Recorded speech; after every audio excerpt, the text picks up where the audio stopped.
Welcome, friends. It's wonderful to see you again. Thank you. Thank you for joining me at Shabbat Shalom. We are in the holiday of Shavuot. It's one of the three gathering festivals that we've talked about. It's one of the ones called for in the Torah, and it marks the end of what began on the second day of Passover, or freedom, and is known as the counting of the Omer. You can buy special Omer counters to help you, and some are really quite decorative. Or you can use an abacus with its beads, or mark X's on a calendar, or just spiritually keep in mind that there's a count going on. And what I really got to do is get props in advance of making the show. Like last week I could have had like a jar and golf balls and stones and sand and poured it all in as I talked about it. And this week I could have had like an abacus and Omer counters and things like that.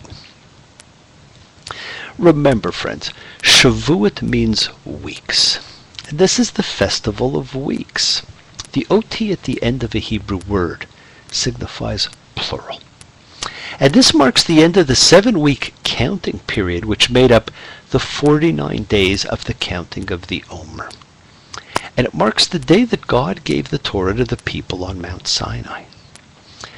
But it wasn't really God giving the Torah, friends. It was the day that God gave the Ten Commandments. And it was witnessed by everybody on the mountain.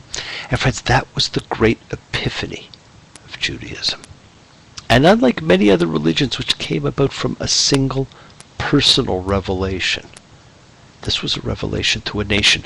They say 600,000 people witnessed this revelation. And Omer, we talk about counting of the Omer. You just ask people what it is, and most people don't know. And Omer was a measure of barley used at a sacrifice. We don't use it. We don't probably even know how to properly measure it. We use the name.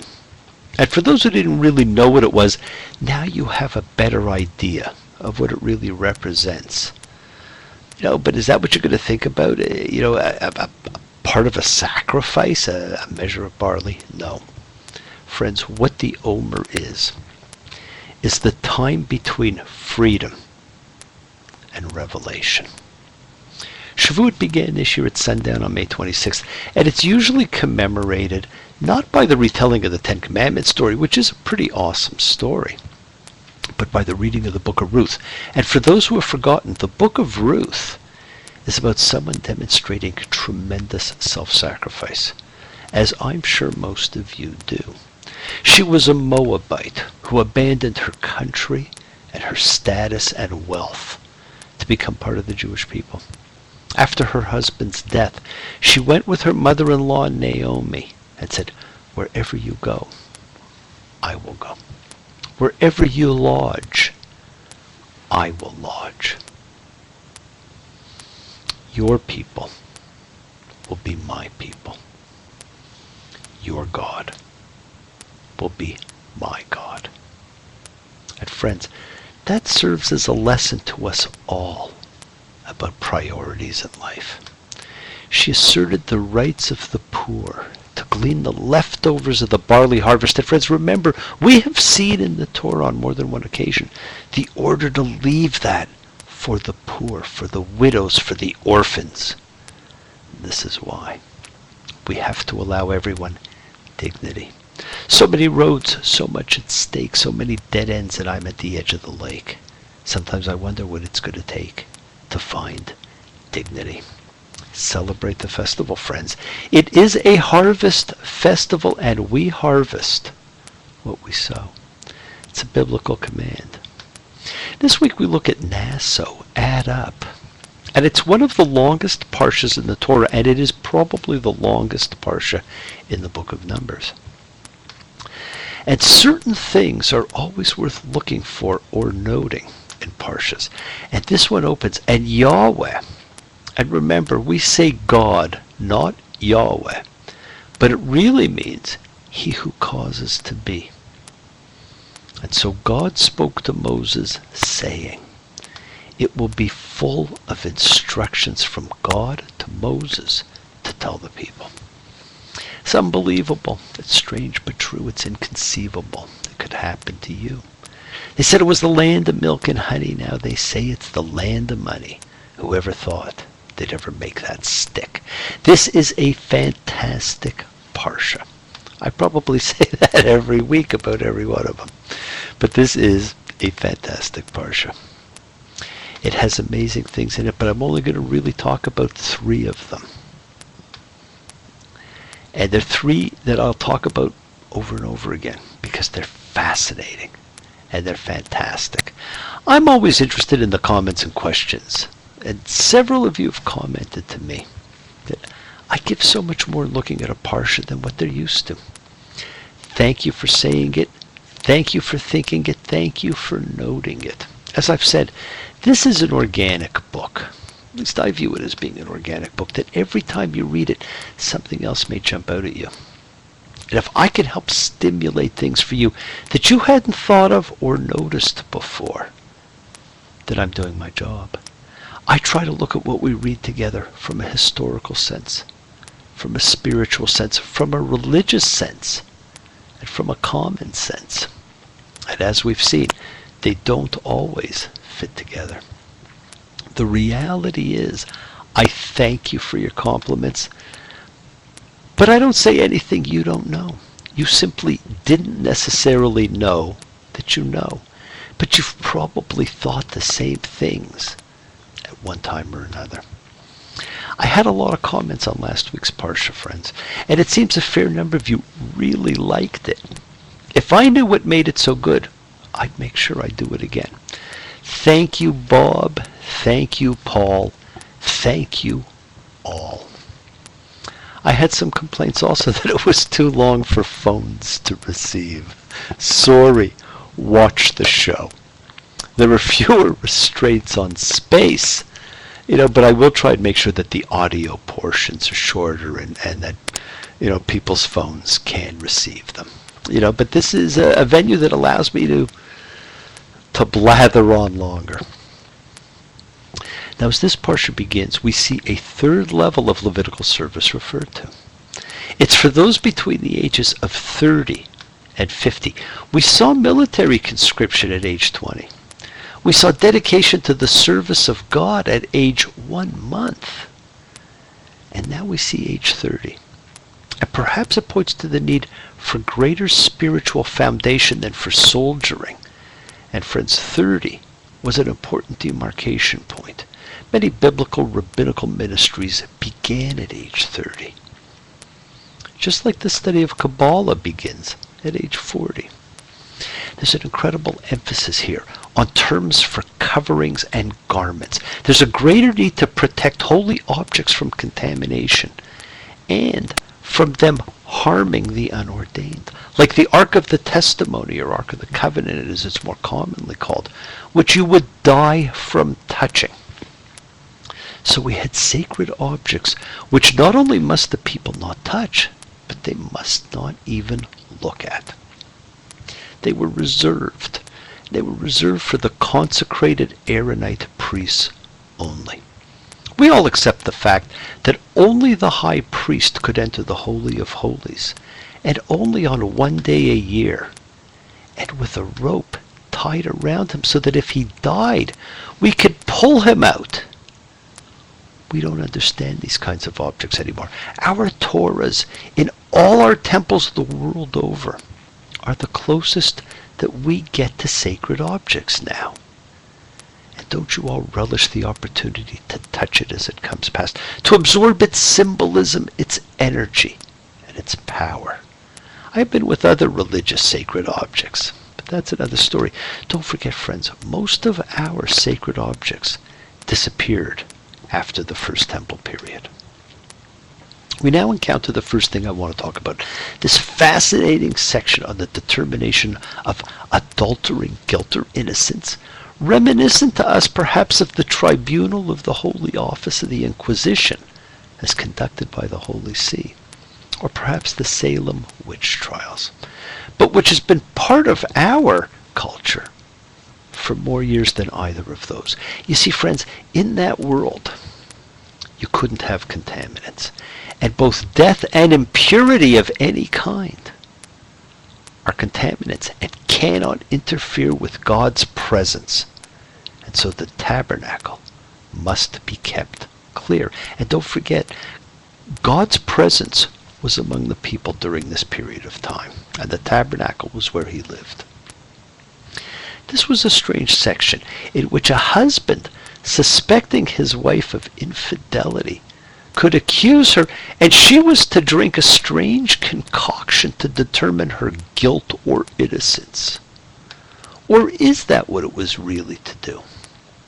This gives rise to the only instance of trial by ordeal in the entire Torah, and it became the basis for an entire tractate of the Talmud, Sota, the straying woman. The ordeal is based on archaic magic, and the woman must submit on the mere suspicion of her husband, while the question of a man's suspected adultery is not even part of the legal system.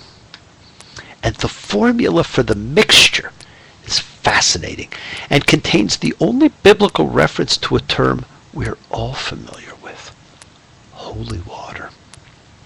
This is its only use, and we suspect it meant the water in the sanctuary basins, but we really don't know.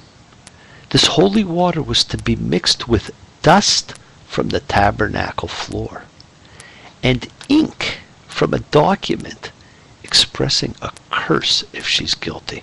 And friends, even if she's innocent, her husband bears no guilt for putting her through the ordeal. He was simply caught up, Othello-like, in the spirit of jealousy. As with everything else, there are multiple views you can take regarding this. The traditional Talmudic view is that a miracle is expected to occur via this procedure, while another view is that it is designed to scare guilty women into confessing rather than face the ceremony and curse, while yet another view is that drinking this mixture wouldn't produce the required symptoms.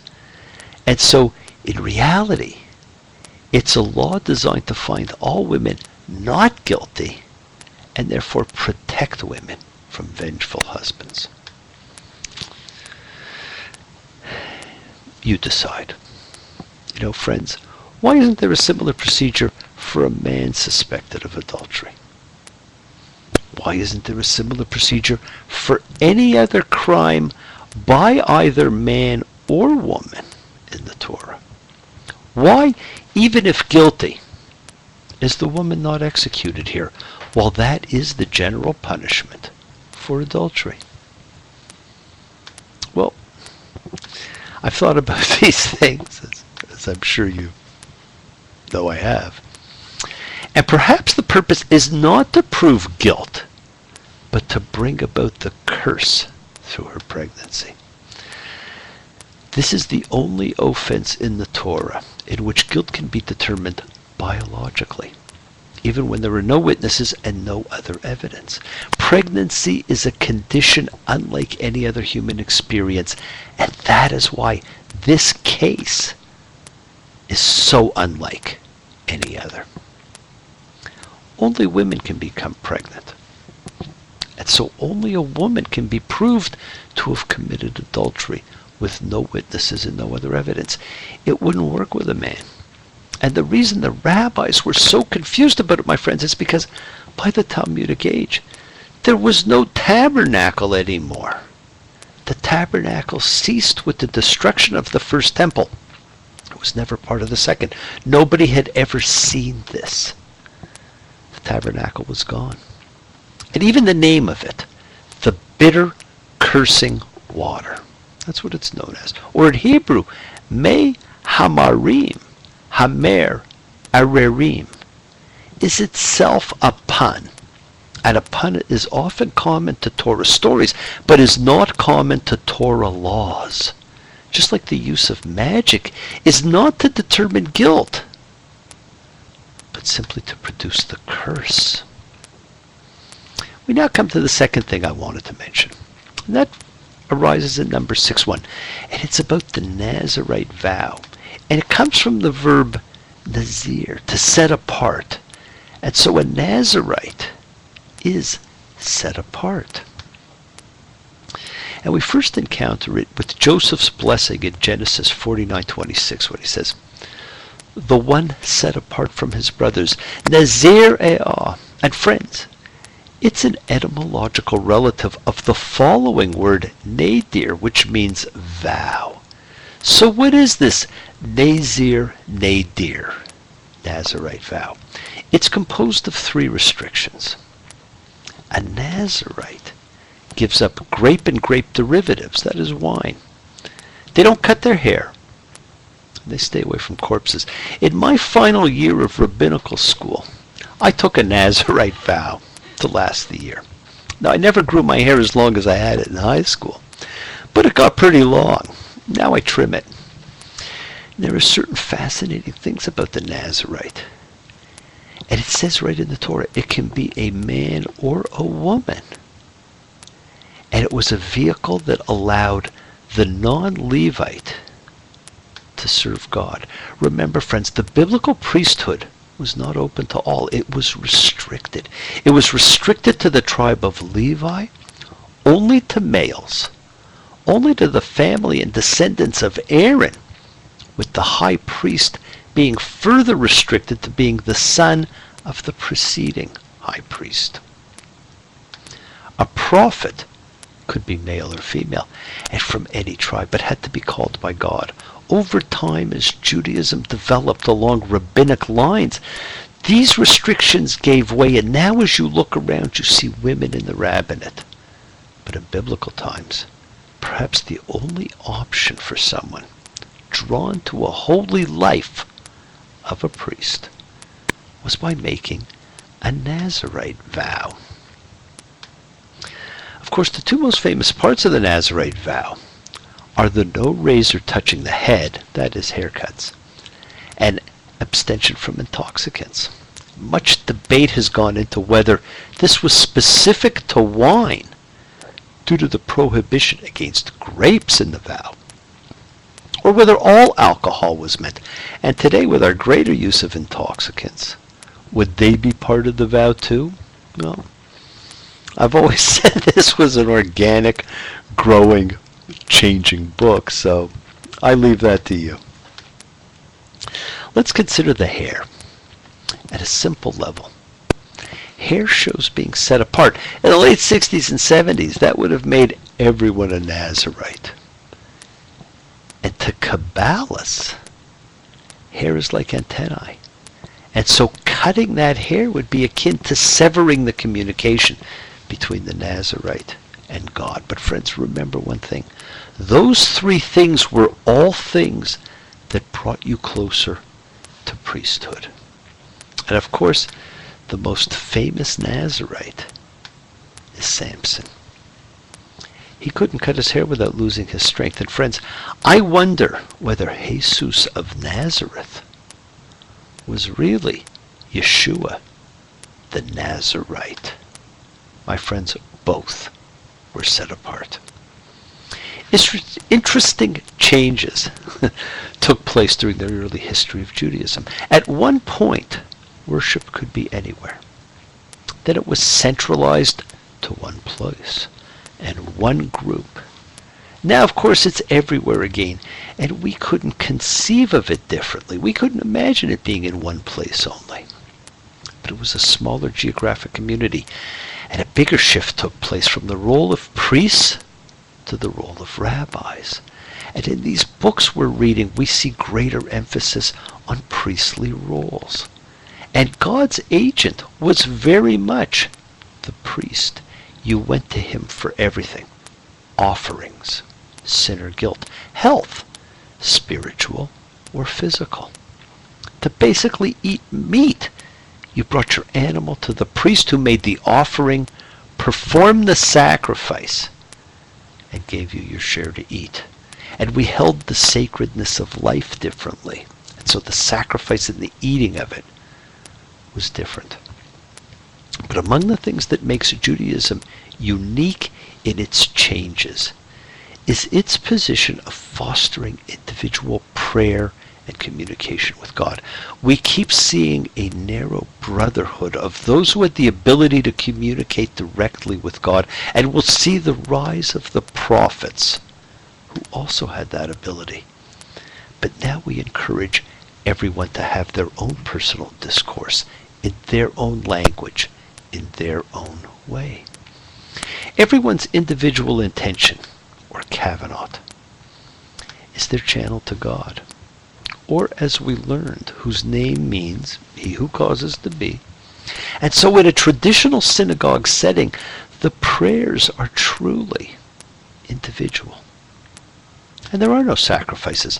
So the rabbi serves to be a teacher and a resource. He is there to help those who do not know, or those who for whatever reason cannot have that communication with God.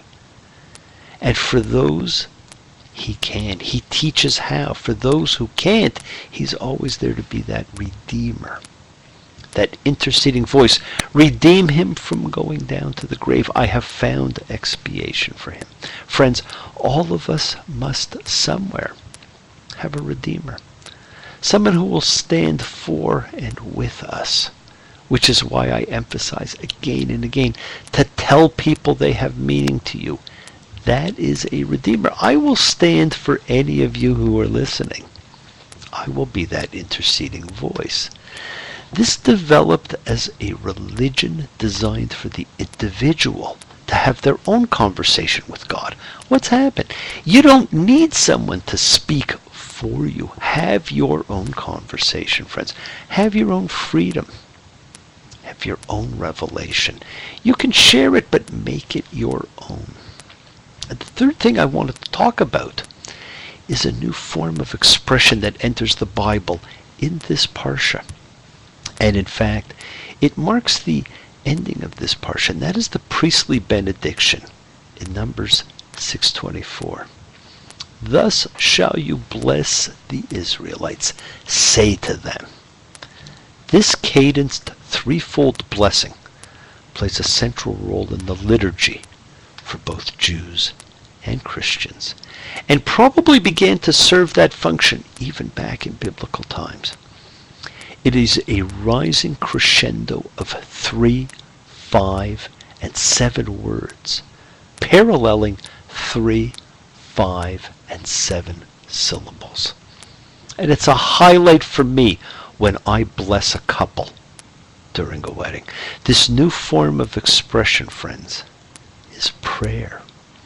In earlier books, there were depictions of individuals praying, but now we have a formal prayer which has been recited by those of priestly descent from biblical times until today. Yivarechecha Adonai v'yishmerecha. May God bless you and watch over you. Ya'er Adonai panav elecha v'yihunecha. May God make his face shine to you and be gracious to you. Yisa Adonai panav elecha v'yasem lecha shalom. May God raise his face to you and give you peace. And friends, remember, the shining of the face on someone is showing favor or affection. It is a wish upon each individual, divine blessings, protection, favor, grace, attention, and peace.